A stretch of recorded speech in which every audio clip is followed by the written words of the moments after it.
All right, here's a quick video that is about 223 for the honors class. And what we have is just kind of a kickoff to talk about these plus minus things. So last week you learned how to add, well, it was last week, yep, you learned how to add these numbers by moving Cecil on a number line. Now, today we're going to use these plus minuses to model adding positive and negative numbers. Each plus tile has a value of +1, and each negative tile has a value of -2. What happened when Cecil moved to the right 5 and then moved to the left 5? Okay, I don't normally use this, so we're going to hope that it works well. So we're starting here at 0, right? And we have to move 5.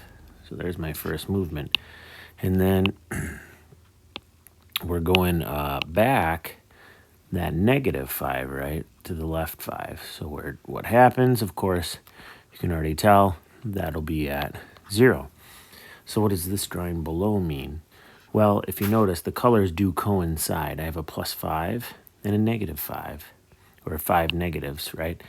And the lead-in for today is, or the big part for today is what we call 0 pairs. So right here, this is a 0 pair. Another 0 pair, another 0 pair, another 0 pair, another 0 pair. Why are they called that? Because these cancel each other, don't they?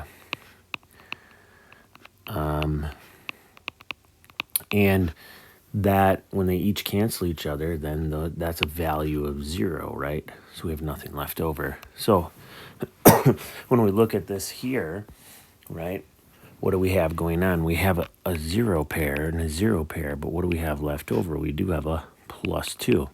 Let's look to see what we get down below. Notice here, I have my 4 greens, right? 1, 2, 3, 4, right? And I go back 2 or a -2, and where do I end up? At a +2, to no surprise, right? So that's what you're kind of doing here.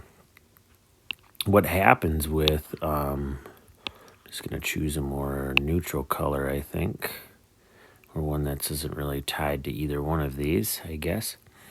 And, right, so what we have is we got a plus and a minus, 1 0 pair, so it's a 0, right? And then we also have plus, plus, plus for 3, minus, minus, minus, right? 0 pair, 0 pair, 0 pair. What's left over? 0. Oops. I'm not used to, like I said, operating in Smart Notebook, so I got to get used to this here. In this case, I've got a -4, and then I have a -1. Well, I don't have a whole lot that cancels out. There's my -5, right? So let's take a look at a couple of the other ones. A +3, a -2, -2, 0 pair, 0 pair. What's left over? That's a +1. And let's just finish the rest of this page. +4, -3, -3, -3, 0, 0, 0 with a +1. But then I have a -6. Whoops, that is in there. I should maybe, how do I undo in this one? I don't know how to do that in this program. Let's try this. 1, 2, 3, 4, 5, 6 with another 1, and that gives me a -7. So I don't think we have anything else here that's just super alarming or different than what you've already just experienced. And with these 0 pairs, that's a different way of us representing how we could complete some of these problems. Now, in this case, right, we can look at this and we can say, well, we have got a +4, 1, 2, 3, 4, -2 with a -4, don't we? Oops, I'm missing one.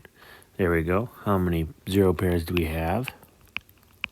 Oh, 2 left over, so that's a -2, right?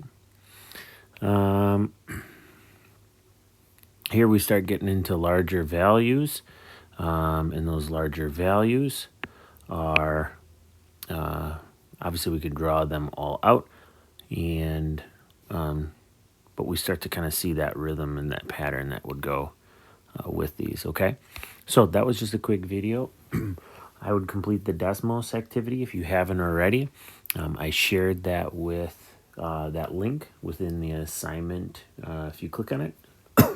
And then between that and this video, you should have enough hopefully to complete that homework. Let me know if you have other questions.